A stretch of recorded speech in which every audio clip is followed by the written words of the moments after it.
어제 박수영 집사님 남편 면회를 가기로 했었는데 그 병원에 플루, 요새 감기 바이러스가 여러 가지 변형이 있는데 신종 플루 비슷한 그 환자가 그 병원에 생겼다. 그래서 병원이 다 통제하고 있다. 그래서 오지 마라. 괜히 플루 걸리면 안 좋다. 그러셔서 안 갔어요. 안 가고 한옥희 권사님 남편 입원해 있는 성예병원을 갔다가 어떤 권사님하고 신방을 이제 어떤 권사님 신방을 하는데 식당에서 신방을 같이 밥을 먹었는데 그 식당 너무 추운 거야. 제가 차 타고 다니니까 옷을 그렇게 두툼하게 안 입잖아요. 근데 그 식당에서 한참 얘기했는데 벌벌 떨었어요. 그리고 나서 감기가 오겠다 싶었는데요. 어제 저녁 6시쯤인가 어디를 들렸다가 주차장에다 차를 맡겼는데 제가 차를 주차장에 잘 댔는데 관리하는 분이 키를 맡기고 가래. 아니 차를 잘 댔는데 뭐 다른 차 걸릴 것도 없는데 키를 맡기라나 하면서 어떻게 관리인이 달라니까 줬지. 1시간쯤 지나서 나오는데 키를 내주는데 내 키가 아니야. 이거 아닌데요? 다른 걸 내주는 이것도 아닌데요? 3번을 내주는데 다 아니야. 근데 키가 3개밖에 없어. 이게 어떻게 된 겁니까 이게? 다른 사람이 내 키를 가져간 거야. 근데 그 사람은 어떻게 차를 운전해 갔냐? 키가 2개래 2개.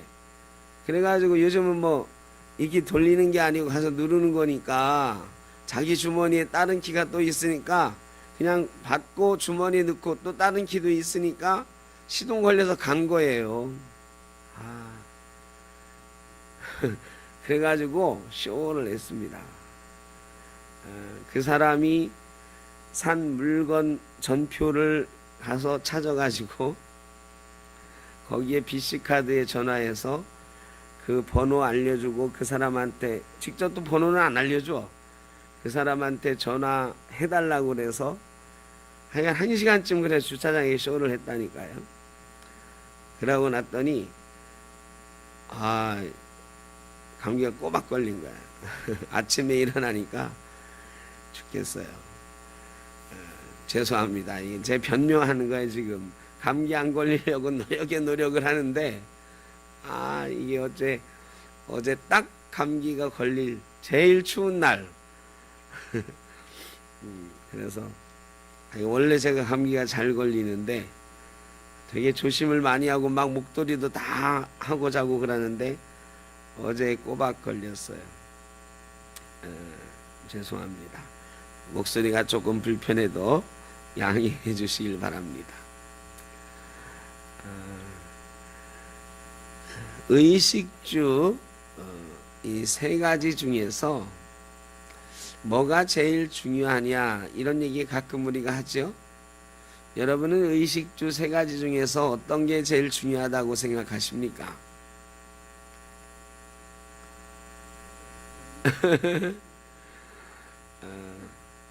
대체로 먹는 게 제일 중요하다 그러는 분들이 많은 것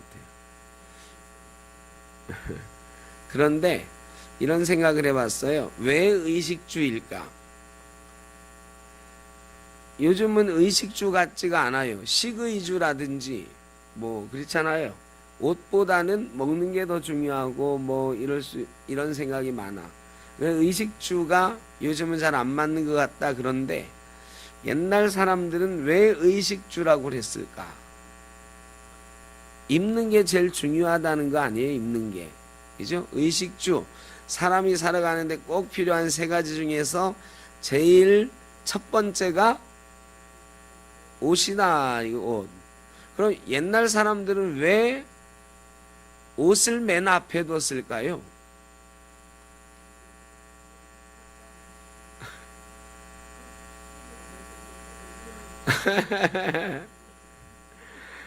뭐 정답은 없어요. 근데 제가 생각을 해본 건데, 사람이 짐승하고 이 땅에 살아있는 모든 생명체들하고 구별되는 게 뭘까? 짐승들도 먹잖아요. 모든 동물도 먹어. 그리고 모든 동물도 집이 있어요. 집이. 형태는 조금씩 다르지만. 그런데 옷을 입는 것은 사람밖에 없다. 사람이 사람되게 구별되는 것, 이게 입는 것에 있다. 이런 생각을 해봤습니다. 사람이 짐승과 다른 거, 옷을 입는 거다. 물론 생각하는 거, 영이 있는 거 여러 가지 있지만 의식주 살아가는 데 있어 꼭 필요한 세 가지 중에 의가 맨 앞에 있는 것, 옷이 맨 앞에 있는 것, 이게 사람을 사람답게 하는 그런 거가 옷이기 때문에 맨 앞에 둔 것 아닐까. 또 옷이라는 거는요, 입은 그 옷에 따라서 그 사람이 구별이 됩니다. 의사는 의사의 가운을 입고요. 예배하는 사람들은 또 예배자의 가운을 입고, 군인은 군복을 입고, 경찰은 경찰 제복을 입습니다. 옷이라고 하는 것이 그 사람의 됨됨이를 드러내준다. 그 사람의 신분을 나타내기도 한다. 그래서 이 의복이 중요한 것 아닌가. 뭐 이거는 제 추측입니다만 하여간 그렇습니다. 성경에 옷을 잘 입어야 된다 이런 말씀이 오늘 본문에 나옵니다. 옷이라는 것은 사람이 짐승과 구별되게 만들어주고 다른 사람과 구별되게 이 사람은 어떤 사람이다 라는 것을 드러내주기도 하는데, 그리스도인들도 옷을 잘 입어야 된다. 옷을 잘 입어야 그리스도인답게 된다. 예수 믿는 사람과 예수 안 믿는 사람의 차이는 뭐냐? 옷을 입는 것이다. 우리가 그리스도인인 것을 뭘로 드러내주느냐? 옷 입은 걸로 드러낸다. 그러면 우리가 옷 입은 걸로 그리스도인인 것을 드러내는데 그 옷은 어떤 옷인가? 이런 옷을 입었다고 그리스도인인 줄 아나요, 사람들이? 파카 좋은 거 입으면 사람들이 그리스도인인 줄 아나요? 아니란 말이죠. 성경에서 사도 바울은 어떤 옷을 입으라고 말하고 있느냐? 12절에 보니까, 그러므로 너희는 하나님이 택하사 거룩하고 사랑받는 자처럼 긍휼과 자비와 겸손과 온유와 오래 참음을 옷 입어라 그랬습니다. 하나님이 택하사 거룩하고 사랑받는 자처럼, 이 말은 뭐예요? 그리스도인답게, 그리스도인처럼 옷 입어라 이 말이잖아요. 하나님이 택하사 거룩하고 사랑받는 자녀가 된 우리는 그런 사람다운 옷을 입어야 된다 이 얘기예요. 사랑받는 자처럼 어떤 옷을? 긍휼과 자비와 겸손과 온유와 오래 참음을 옷 입어라. 여러분은 이런 옷을 지금 입고 계십니까? 불쌍히 여기는 마음, 자비로운 마음, 겸손한 마음, 나를 낮추는 마음, 온유, 부드러운 마음, 오래 참는 마음, 이런 것들을 옷 입고 있는가 하는 거죠. 그런 것으로 옷 입어야 그리스도인다운 것이다. 금년이 지나가고 있습니다. 이제 새해에는 우리가 새 옷을 입자고 다짐을 많이 하죠. 사람들을 누구나 다 다짐을 합니다. 금년도 마지막 금요기도회인데 새해에는 또 다른 우리가 옷을 입어야 돼. 새해에는 새 옷을 입어야 돼. 예수 안 믿는 사람들도 다 다짐을 해요. 2019년에는 내가 이런 옷을 입고 살아야 되겠다. 우리는 어떤 옷을 입을 생각인가? 긍휼과 자비와 겸손과 온유와 오래 참음을 옷 입어야 된다. 여러분, 새해가 되면 새 옷을 입어야 되지 않겠습니까? 옛날 설날에 설날 그러면 떠오르는 게 뭐죠? 떡국? 설빔이라는 게 있죠. 설빔. 새해에는 새 옷을 해 입는 거예요. 우리 조상 대대로 새해에 새로운 옷을 입는 풍습이 있었어요. 지금이야 옷이 흔하니까 그렇지만 옛날에 흔하지 않을 때 1년 내내 똑같은 옷을 입고 살았는데 언제 새로운 옷을 지어 입었느냐? 설날에 설빔이라고 새 옷을 입었어요. 새해에는 새로운 옷으로 새로운 마음가짐으로 살자 하는 의미가 있는 거겠죠. 우리는 2019년에는 긍휼의 옷을 입을 수 있기를 바랍니다. 불쌍히 여기는 마음이 있어야 된다.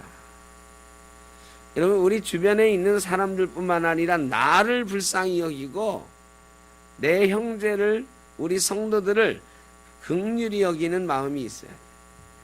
자비로운 마음이 있어야 돼요. 베푸는 마음이 좀 있어야 됩니다. 겸손한 마음, 다른 사람보다 나를 좀 낮추는 한 해가 되어야 됩니다.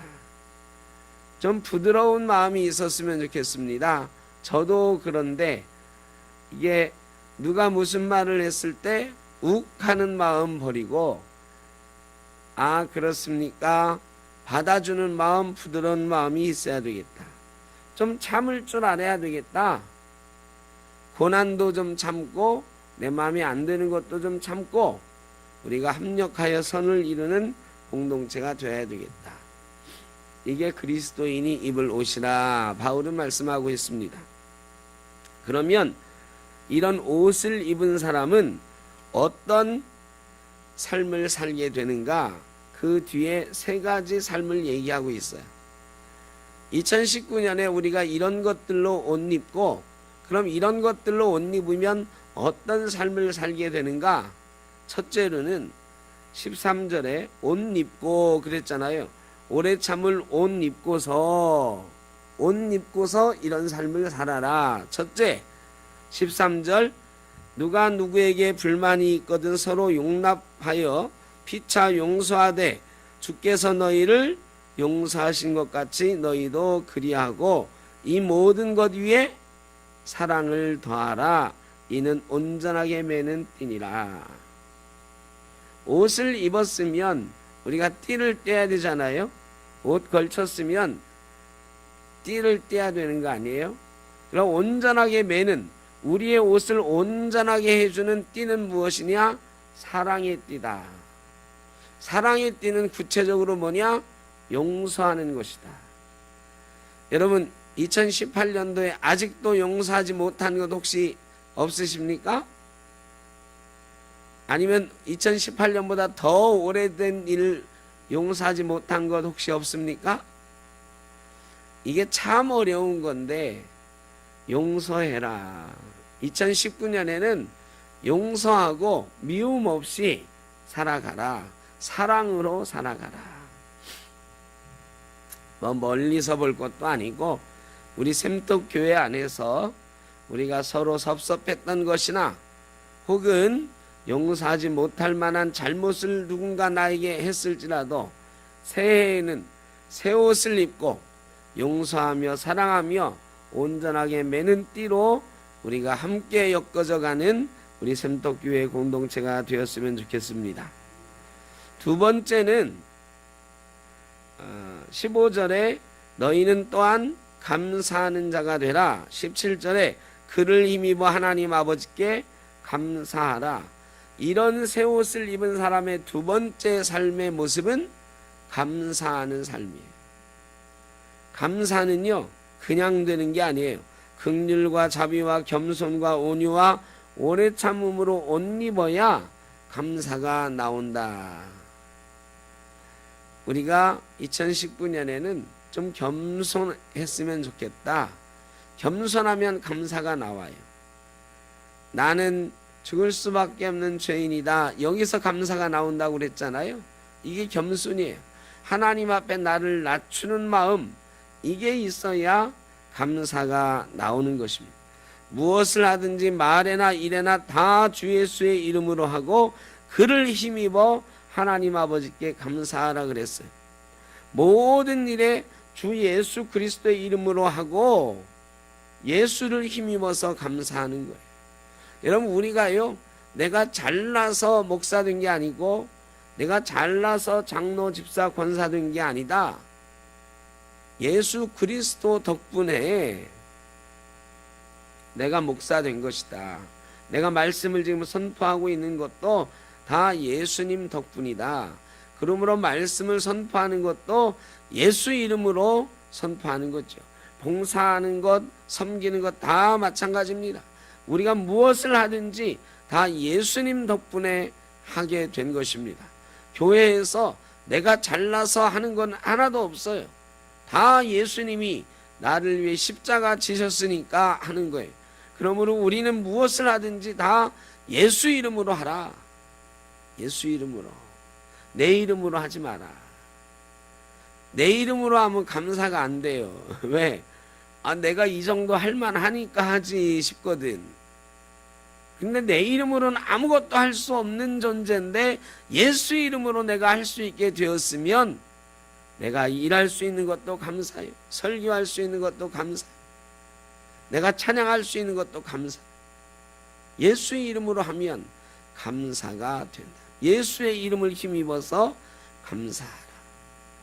마지막으로 새 옷을 입은 성도들의 삶 세 번째는 16절에 보면 다른 말씀도 있지만 피차 가르치며 권면하고 시와 찬송과 신령한 노래를 부르라 그랬습니다.